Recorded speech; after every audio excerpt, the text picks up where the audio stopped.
Penangkapan Dr. Richard Lee yang terjadi pada Rabu 11 Agustus 2021 hingga kini masih menuai sorotan banyak mata.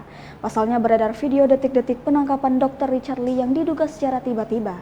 Penangkapan Dr. Richard Lee sendiri awalnya diketahui dari postingan sang istri, Reni Effendi lewat Instagram story-nya.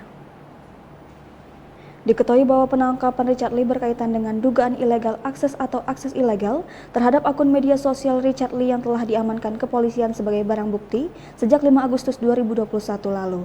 Sehingga dapat disimpulkan bahwa kasus yang membuat Richard Lee akhirnya ditangkap ternyata bukanlah karena kasus pencemaran nama baik yang dilaporkan Kartika Putri. Namun sayangnya warganet sudah lebih dulu menyerbu Kartika Putri.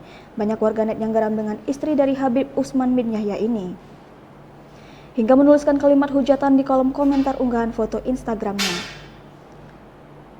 Nama Kartika Putri pun sempat trending saat penangkapan Dr. Richard Lee tersebut terjadi.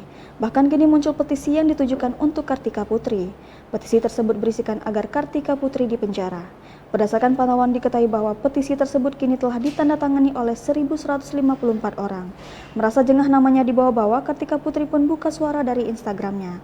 Kesal mendapatkan hujatan dari warganet, Kartika Putri akhirnya buka suara melalui unggahan di Instagram story-nya. Kartika Putri pun tak bisa menahan kesalnya manakala hijrahnya juga dibawa-bawa. Ia membagikan tangkapan layar satu di antara komentar warganet dan menandainya dengan garis berwarna merah. Istri Habib Usman ini lantas memilih untuk menghapus komentar buruk di akun Instagram pribadinya. Lantaran ia tidak ingin akun media sosialnya jadi lapak berbuat dosa para warganet. Melalui postingannya itu ia mengajak untuk lebih fokus dalam hal kebaikan saja.